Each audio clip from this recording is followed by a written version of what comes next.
Lease দেওয়া, বিক্রি করে দেওয়া এটা অন্তর্বর্তীকালীন সরকারের কাজ নয়।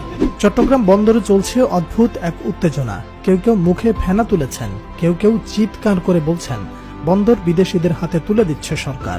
আবার কেউ সোশ্যাল মিডিয়ায় সরব হয়ে প্রশ্ন তুলছেন আশিক চৌধুরী কি করছেন। কিন্তু একটু খোঁজ নিলে দেখা যাবে এই কান্না আর চিৎকারের পেছনে আছে অন্য গল্প। সেই পুরনো গল্প যেখানে সিন্ডিকেটের আধিপত্য হারানোর শঙ্কা থেকেই আজ তারা এতটা ছটফট করছে। চট্টগ্রাম বন্দর বাংলাদেশের ব্যবসার প্রবেশদ্বার, অথচ দীর্ঘদিন ধরেই এই বন্দরে চলছে এক অদৃশ্য সিন্ডিকেটের প্যাচ। এখানকার কনজেশন, ম্যানেজমেন্ট ক্রাইসিস, লোডিং আনলোডিং এর বিলম্ব সবই আসলে পরিকল্পিত। কারণ এই জটিলতাই জন্ম দেয় দুর্নীতির, আর সেই দুর্নীতি গড়ে তোলে বিশাল আকারের পোর্ট সিন্ডিকেট। পানি, তেল, সার্ভিস সবখানেই চলে চুরি আর কমিশনের খেলা। এই খেলার মাঝেই হাজার হাজার কোটি টাকা হাতিয়ে নিচ্ছে এক শ্রেণীর দুষ্টু চক্র। ঠিক এই জায়গাতেই এসে দাঁড়িয়েছেন Ashik Chowdhury. Bangladesh investment development authority বিডার চেয়ারম্যান হিসেবে তার মূল কাজ শুধু বিদেশি বিনিয়োগ আনা নয়, বরং এমন একটি পরিবেশ তৈরি করা যেখানে বিনিয়োগকারীরা আস্থা রাখতে পারেন। তিনি চট্টগ্রাম বন্দরের কাঠামোগত দুর্বলতা কাটাতে চাচ্ছেন, আন্তর্জাতিক মানের সক্ষমতা গড়ে তুলতে চাইছেন। আর এখানেই বাঁধা হয়ে দাঁড়িয়েছে সেই পুরনো সিন্ডিকেট।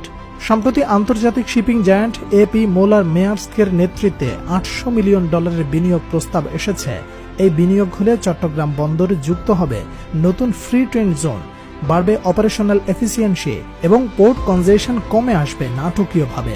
বর্তমানে যেখানে একটি জাহাজকে পোর্টে প্রবেশ করতে 22 থেকে 25 দিন সময় লাগে, সেখানে নতুন ব্যবস্থাপনায় এটি কমে দাঁড়াবে মাত্র 9 দিনে। প্রশ্ন হতে পারে এসবের মানে কি? এসবের মানে পণ্য রপ্তানি ও আমদানির খরচ কমবে, সময় বাঁচবে, আন্তর্জাতিক ক্রেতাদের কাছে বাংলাদেশ হবে আরো আকর্ষণীয়। এখন যারা বাংলাদেশকে বাদ দিয়ে ভিয়েতনামের মতো বিকল্প বেছে নিচ্ছে, তারাও আমাদের পোর্ট সক্ষমতা দেখে নতুন করে ভাবতে শুরু করবেন।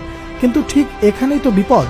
যদি সব স্বচ্ছ হয়, যদি সব আধুনিক হয়, তাহলে সিন্ডিকেট কোথায় দাঁড়াবে? বন্দরের পানি সরবরাহ থেকে শুরু করে ট্রান্সফার টাইম পর্যন্ত সব জায়গায় ঘাপটি মেরে থাকা দালাল চক্রের হাজার হাজার কোটি টাকার উৎস বন্ধ হয়ে যাবে। স্বাভাবিকভাবেই তারা চাচ্ছে না এই পরিবর্তন হোক, আর তাই আশিক চৌধুরীর বিরুদ্ধে চলছে সমন্বিত অপপ্রচার। যারা এই পরিবর্তনকে বন্দর বিক্রি বলে গলা ফাটাচ্ছেন, তাদের দুই ভাগে ভাগ করা যায়। একদল সরাসরি চট্টগ্রাম বন্দরের দুর্নীতিতে জড়িত, এদের জীবিকা মূলত সিন্ডিকেট।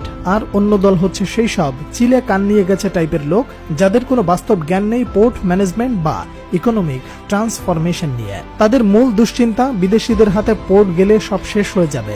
অথচ তারা জানে না এফটিজেড বা ম্যানেজমেন্ট লিজ কোনো দেশ বিক্রি নয়, বরং একটি সার্ভিস কন্ট্রাক্ট, যেখানে অপারেশনের দায়িত্ব থাকে এক্সপার্টদের হাতে, কিন্তু মালিকানা থাকে বাংলাদেশ সরকারের কাছেই। আর এই সাহসী উদ্যোগের পেছনে যে মানুষটি রয়েছেন আশিক চৌধুরী, তিনি রাজনীতিক নন, তিনি পলিসি লেভেলের রিফর্মিস্ট। তিনি জানেন উন্নয়ন মানে কেবল প্রেজেন্টেশন নয়, উন্নয়ন মানে কাঠামোগত জট খুলে দেয়া। তার এই পদক্ষেপগুলোর ফলাফল যা ঘটবে, ধান্দাবাজি বন্ধ হবে, সকল সিন্ডিকেটের কফিনের শেষ পেরেক ঠোকা হবে, শ্রমিকরা কাজ অনুযায়ী মজুরি পাবে, আর অতিরিক্ত খরচ কমে গিয়ে ব্যবসায়ীরা স্বস্তিতে কাজ করতে পারবেন। আন্তর্জাতিক অঙ্গনে বাংলাদেশের পোর্ট রেপুটেশন বাড়বে।